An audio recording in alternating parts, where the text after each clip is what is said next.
Hey guys, we're back this week for Jurassic Park. As always, if you haven't already, please subscribe. It helps me out a lot. And click the notification bell so you always catch my latest uploads. Okay, Jurassic Park.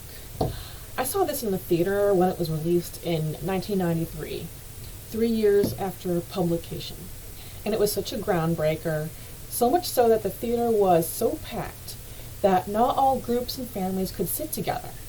I got separated from mine, and seeing the special effects created by CGI, which were new and amazing in 1993, that the T-Rex attack and the raptor chases provided a lot of edge-of-your-seat jump scares.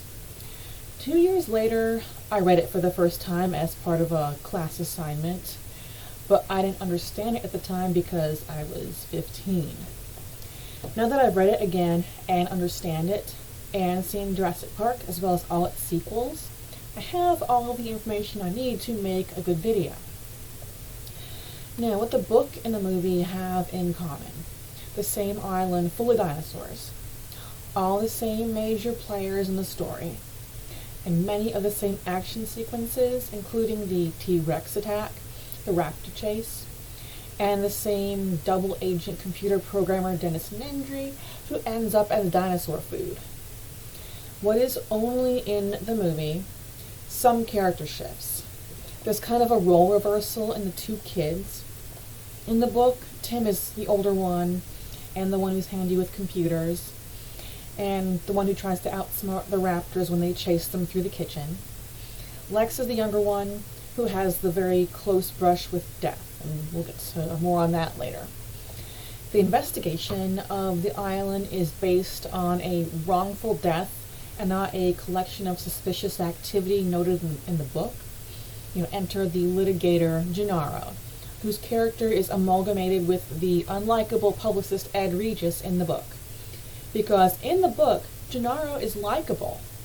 He's a corporate attorney and a family man who has to miss his baby girl's birthday to inspect Jurassic Park.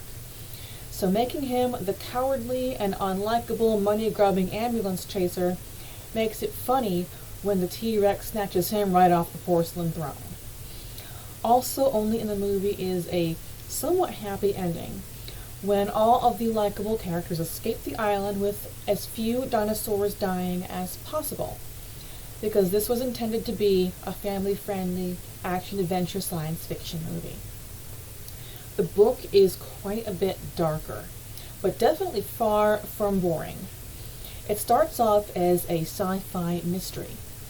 An ER doctor on the island is presented with an obvious mauling victim. She's a doctor. She knows what teeth and claw injuries look like. Even with this guy's colleagues insisting that this was an industrial backhoe injury. Also on the island, reports of small children and babies attacked by tiny lizards, which is how the second Jurassic Park movie, The Lost World, opens up, with an attack by these little tiny guys called procompsignathids, compies for short. So the Costa Rican government starts suspecting the genetic engineering company InGen, owned by John Hammond, built on the island he bought from them, among other suspicious shenanigans such as buying up all raw and uncut amber they can possibly acquire. So, InGen's corporate attorney, Gennaro, takes the call to investigate and represent. With him comes the publicist Ed Regis, and he's the one who summons Doctors Grant, Sattler, and Malcolm to come see, as expert witnesses. And they meet up with John Hammond, who isn't the lovable old granddad with lofty ambitions like in the movie. In the book, he's very much an opportunist, and he's kind of a megalomaniac and not particularly likable. Now, in the book, there are also more dinosaurs.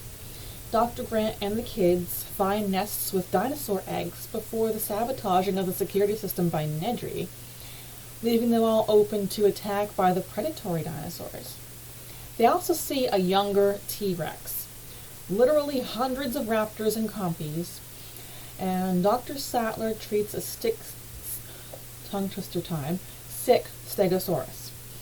And after escaping the Rex, Dr. Grant wakes up to see Lex feeding hay to a baby Triceratops, and it's got no horns yet, so it's really cute. There's also the brief element of gross comedy in the book that was flipped around slightly in the movie. We see a brontosaurus sneeze on little Lex. In the book, a pterodactyl shits on her, but not before they narrowly escape the T-Rex again by going over a waterfall, and she nearly drowns. In the movie, that single near fatality comes in the form of Tim getting zapped on the perimeter fence. Also in the book, a few different deaths and survivors. Robert Muldoon, the game warden, survives. Gennaro survives. Doctors Grant, Sattler, and the kids survive. Dr. Malcolm dies. He does not survive his T-Rex injuries. John Hammond does not survive. He sprains his ankle and falls on his own petard when he tries to escape the island with a sprained ankle and is overrun by copies. And the genetic engineer, Dr. Wu, he doesn't survive either. He thought he'd covered all his bases making lysine contingent all-girl dinosaurs, and he gets eaten by those raptors. So he cannot come back later on to make the Indoraptor and the Indominus Rex. And of course, most of Jurassic Park doesn't survive. It comes to kind of a tragic end when the whole island is bombed to prevent migration of the dinosaurs.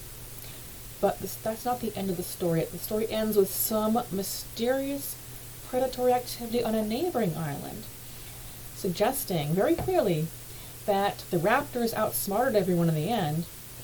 And that concludes our tour of Jurassic Park. Thank you so much for joining me this week, and I will see you next week for the Andromeda strain.